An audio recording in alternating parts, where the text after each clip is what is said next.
Another live update. We are here on the global tropics. It is finally back on return with the global tropics, and today we will be continuing that. And for however many updates we do in the future, they should also follow through as a different update on the what's going on currently. And so today we have multiple AOIs on the global tropics. We're using the cyclonic WX. You can use that. I'll put that in the link description, and it will provide the imagery to observe yourself if you want to check it out yourself. And so we have currently Tropical Depression Francisco, Tropical Depression Comey, we have Tropical Storm Crosa, and we have Inverse 97E, which is in the Central Pacific. And in fact, I think it's 90E. There's 97E one's just a random card that's been put into this, but I think that will be removed soon. And then we have Inverse 91W, which also could develop, and is I've not checked too much out yet about Inverse 91W, so we will see how it's looking.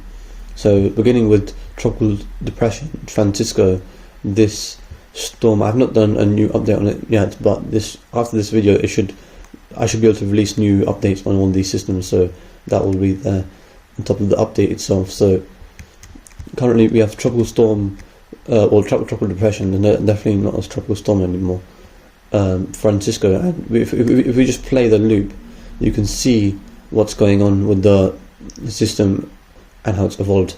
So first of all, it's quite easy to make out that you've got some sort of easterly component. Let's draw on this if we can. Okay, so so there's an easterly component here, and then you've got some sort of northerly component here. So this larger area of circulation, also where the outflow is going, is where the mid-level circulation is, and then you've got the more tight low-level circulation, and the convection is around the low-level circulation. Thus, the depression is still warranted before it becomes a remnant low, where the convection will cease, and you will see a dissociation between the low-level center and the mid-level center, and any sort of convection will be partly associated only from the mid-level circulation, where typically you would see a classification of remnant low.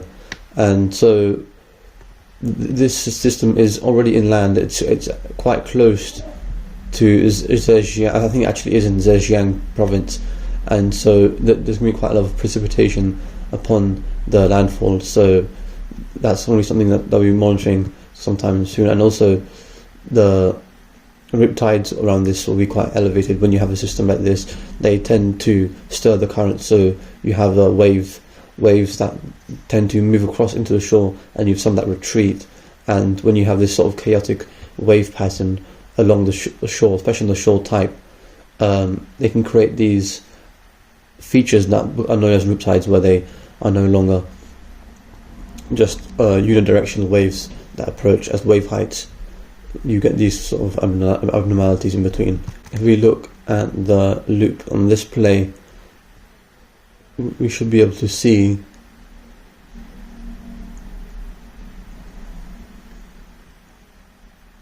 we can make out a ridge feature atop this tropical depression, which is to the south, and it's being steered to the east with easterlies, and that's similar to the surface flow, these easterlies, whilst the mid-level circulation also following the same easterly pattern.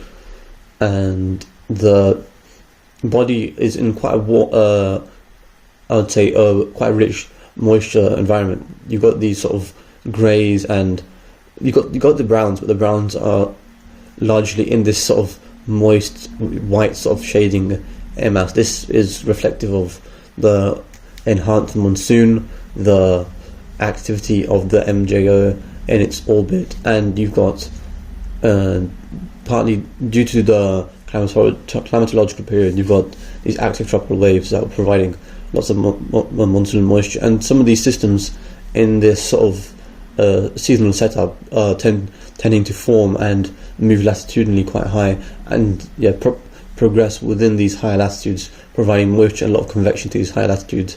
And that's been quite evident this year with a lot of different elevated latitudinally forming storms, and the same trend is continuing, especially with systems now landfalling here. So that will sort of evolve and change, but definitely a sign of quite a lot of moisture in these high latitudes, and also just active pattern with lots of monsoonal flow. And when you get a lot of moisture and this sort of wave breaking, you also get other systems. So this is the other invest, I believe. And so when you have this system dissociating, you've got now a new area of vorticity as this area of basically a trough dissociates and breaks. It's going to leave in, not always, but in this situation, due to the large nature of the system, it has left behind moisture and vorticity along its southeastern axis. Typically, as a system develops, you've got the trough, which is generating the vorticity around the southeastern axis into the northeast, and you have a ridge that backs that side of the circulation, whilst the trough backs the other side of the circulation, and you get the propensity to spin as this body rotates and moves away from the equator as the Coriolis force takes into place, and so you have low-level convergence and you have upper-level divergence that creates a new level, that creates a new low-level circulation, and you also have an area of vorticity. This vorticity is going to be rotating around a cyclonic body, and that's kind of what's happened as this vorticity has been shed eastwards. You've got this ridge that's provide those convergence, the ridges at the top, and then you've got now this wave axis that's providing a trough that's providing the cyclonic rotation, with the easterlies falling on the southeastern side, creating this vorticity. This body has been this vorticity body from the west has been shed to the east. It doesn't happen very frequently, but it has happened here, and it's providing a new system that's depicted by the GFS is to form, and so it'll be quite interesting to see how that develops. Tropical depression Komei, which by peak intensity, if you're not seeing my short, I think I might display it on the screen. You'll see the update I made for the peak intensity of Komei typhoon Komei when it's approaching Luzon. I do believe it reached 85 knots. There were some observations that supported on microwave for the stable structure and intensifying structure rapidly, and it's very narrow core, quite like Oscar. It doesn't look quite impressive, but in the core it's very much more intense than is depicted, and so I do believe it was intense offshore. And there was definitely one phase as it was looping towards down southward towards Luzon that I do believe it had at least an 80 knot, potentially, or 75 to 80 knot intensity. That was definitely supported by microwave, and so it kind of weakened and then it rapidly re-intensified again. So that was certainly a signal out of that intensifying system as it was over there. And again, I have the update already on. I already have that update, so if you want to check that one out. But for now, we have the new a new loop. This is depicting the depression now, the depression status of the storm. And we do actually this previous AIOI I was mentioning, I think, was Komei. Right. So I mentioned. I think we should talk about Invest 91W just for a second, because it will avoid the confusion. Because I mentioned about the area. I was when I highlighted Komei by accident. This was the area to the east of that, so it was right on the edge. So this area here was the system I was talking about, and this area you can see on the loop. It's got this sort of rotation. So if I just play the loop,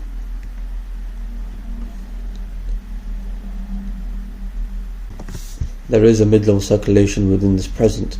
You've got a lot of easterlies across the system to the north, and there is a weak rotation to the south, not most prevalent across this region. It's amplified also by the nature of Komei, which might actually associate into this invest. but it is partly being associated with the circulation as well.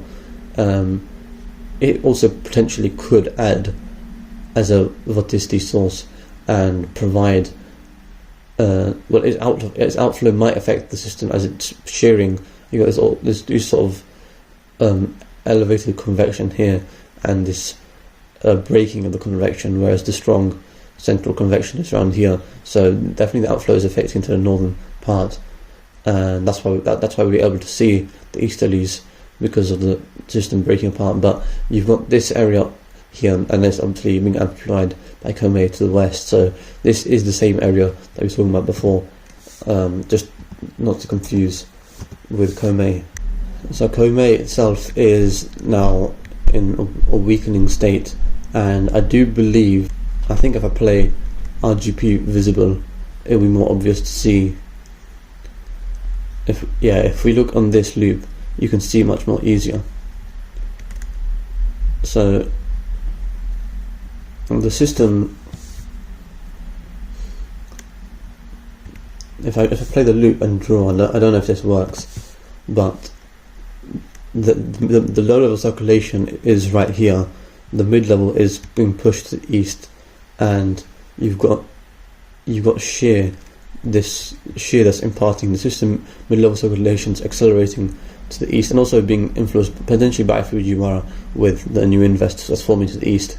But this sort of westerly shear is imparting, well, at least is allowing for the mid level circulation to move further east as the system, the low level circulation is left behind. The surface flow is in quite a weak steering current, whilst the mid level circulation is being steered by some significant shear, and there is easterly shear actually to the north, accelerating very rapidly. This is likely due to the large pressure gradient between the high and the very low pressures to the north. Okay, I think the easiest thing to do is just play the loop, and then I can see what's actually going on. So this loop is way more helpful than trying to pause. You can see how there's northerlies being imparted to the west side of circulation, and so you've got this convection from Crosa all on the east side. This low level circulation slightly more to the east, but this is the mid level circulation. You've got this vertical unalignment of the circulation. How long will vertical alignment take? Well, the process will likely require this westerly shear, northerly shear to the west to be removed as the system progresses northeastwards, and the surface flow again is providing it's not really that strong, but you've got this weak sort of northeasterly flow that's going to be pushing the circulation, or currently northerly in fact, and the mid-level circulation is also following more of an easterly track, east-northeasterly track. So the circulation is going to align as it moves further out from the northerly shear.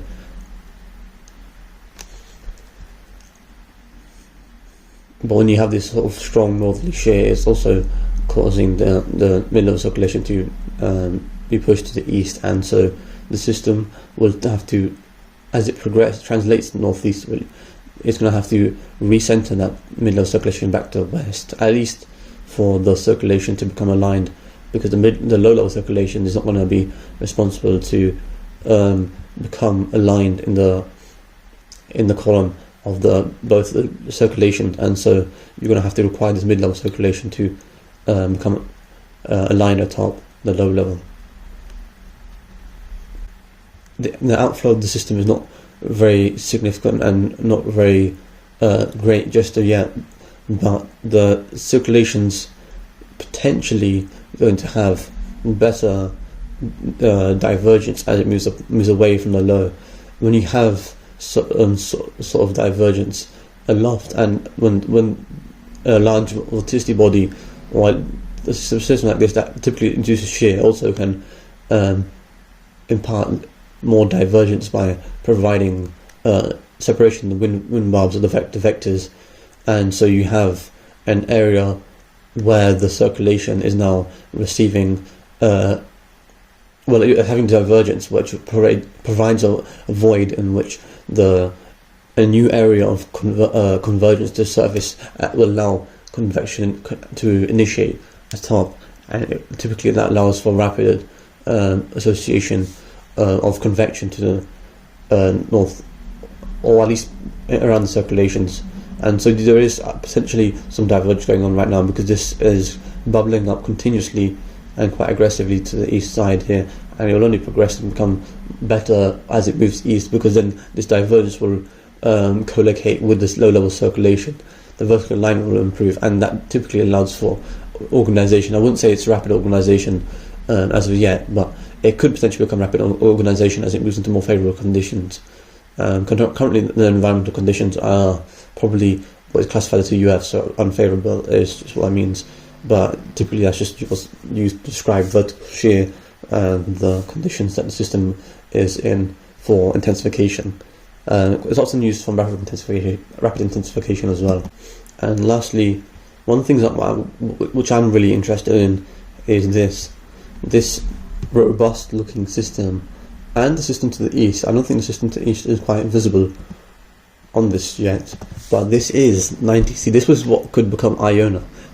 So some context, in 2019 there was a Central Pacific storm. I don't quite remember the name of it now because it's been quite a long time, but that was one of the last times we had a Central Pacific storm. But then in 2024 we had a Hurricane Hone, that formed just about on west of 140 degrees longitudinal, and so it formed and became Hone, and so that was the first Central Pacific storm basically in 5 years. And every year before 2019 sort of had a Central Pacific storm, because 2018 of course had one of the strongest, if not the strongest, Central Pacific storm, Hurricane Waraka, category 5, and around 150 knots, that storm. And then we had a lot of different other systems behind that, and several years of multiple systems. This might be one of those years that actually does favour a setup with multiple Central Pacific storms. The progression climatology has not favoured this sort of development phase where you've got two systems now in the Central Pacific potentially forming, or at least multiple systems in the Eastern Pacific and Central Pacific forming. And so there's multiple AOIs highlighted by the NHC, and when you have quite a lot of several factors that come together, and one of the things currently is you have a convectively coupled Kelvin wave, a CCKW, and that is providing typically like a 3 days or a certain duration, at least I would say at least 2 to 5 days, an association of time after the event provides subtle variability in the shear, the dry airness, and the sea surface temperature becomes more favourable in its pattern to provide development for tropical cyclones. And so we have that current phase with that, and we have the MGO that's going to be progressing towards the east as well. And this sort of timing and association, highlighted by the CPC, which I think I'll show after this, is going to be a favourable period. Typically these systems, when you have anomalous favoured easterlies, you have at least in this Eastern Pacific and the Central Pacific, these tropical waves can now develop, and they form in sequences, batches, multiple together. And so when you have a sequence like this now that's forming, you'll likely see multiple storms form, just like the previous sequence, which had about like 5-6 storms in a single sequence, and that was a very it was historic and very significant phase of the Eastern Pacific earlier this season. And so this sort of climatology is now favouring westward progressing systems. The conditions, sea surface temperatures wise, have not been very favourable this year for these sorts of westward tracking systems. But as climatology has now progressed, we've got this sort of pattern where you've got Mexico as a region. Okay, so if I just create Mexico as a circle, these systems tend to favour that northern track, but now this climatology is now favouring that westward progression track, and synoptically it's going to be an under the ridge sort of pattern with the North Pacific high dominance, and the steering currents now changing, where you've got these eastward anomalies that progress all the way through into the Central Pacific with tropical waves progressing down. As they are weak, they don't have a propensity to rotate and move northwards. So they progress basically equatorially and along the intertropical convergence zone. Well, actually, they do some, not necessarily all of them, but some of them from the intertropical convergence zone, and these systems are developing from that, as opposed from the tropical waves that will be progressing from the eastern Pacific to the central Pacific, which also will be progressing in that east to west track. And so this is going to be a favourable period to monitor. And so looking at this, the current AOI, this is going to be the first of multiple systems. I do believe I think this is the first AOI. The previous AOI, well, the second AOI is behind. I think there's a third AOI behind that. I think this is the first AOI of 3, because this is obviously quite a robust circulation. So we can see clearly the center, the low level circulation. You've got the mid level circulation. So this is already in vertical alignment. It's already looking very healthy. So I mean, the only thing that's preventing this from becoming a tropical depression is the fact that there's not enough sustained CBs around the core of the circulation, and when you have that central body of convection, that will create a scene type, so where the system's having this dominant phase as a CDO, and that will provide warranting for tropical depression status. Currently, it's just a matter of when the central body will sustain convection. There is, if I remove this, a new sort of burst of convection. I don't think this will be the sustained sort of convection, but at least the central body, if it is able to maintain new convection, which is really just probabilistic at this point to know when that could happen, because there is obviously there is microclimates in the sea surface temperature, in the shear conditions, because there you can see these sort of some sort of northwesterlies here, so that might be shear. So if the system does potentially have low level convergence, upper level divergence along the same axis around the central body, that will provide the convection around the center and allow for tropical depression status. You've got the banding, which is much more evident. You've got these different bands. This is the inflow. You've got this sustained. You've got outflows. Outflow is not very significantly sustained, but it's improving quite a lot. You've got anticyclonic outflow. I think I don't quite see it in the circulate. I think I do see it now. It's very hard to see. There is the cyclonic outflow across the periphery here, you can see, and there is this banding is definitely due to the vorticity body providing these convergence zones that are generating this sort of sporadic pulsed thunderstorm-like convection along the axis, and the fact that it's curved and rotating in the cyclonic fashion is looking very healthy. And so if any core does develop, this could maintain itself. You've got this sort of feedback loop, where if you sustain central body convection, the low pressure deepens, you've got this latent heat release, this flux that then provides more thunderstorm development as the cold temperatures of the thunderstorm release more heat, and then they are generating this new flux of thunderstorm basically development outwards. So that's going to generate a sustained cycle once central body convection develops, and that's largely what's going to be waiting to occur. So really that's what the current outlook of the global tropics is looking like, and I think I will do separate updates for each different thing. So if I want to have like a sort of discussion on the development or the specific system that I want to talk about and its evolution and everything with the tracks and everything, like guidance wise, I'll also put that as well, and I think I might put that as a separate video. So this is just going to be, these videos are going to be entirely focused on just the global tropics and analysis of the systems and their current progression and how they might develop. And I enjoy doing these, so I want to sustain these videos and try to produce them. So I'll see you guys in the next video.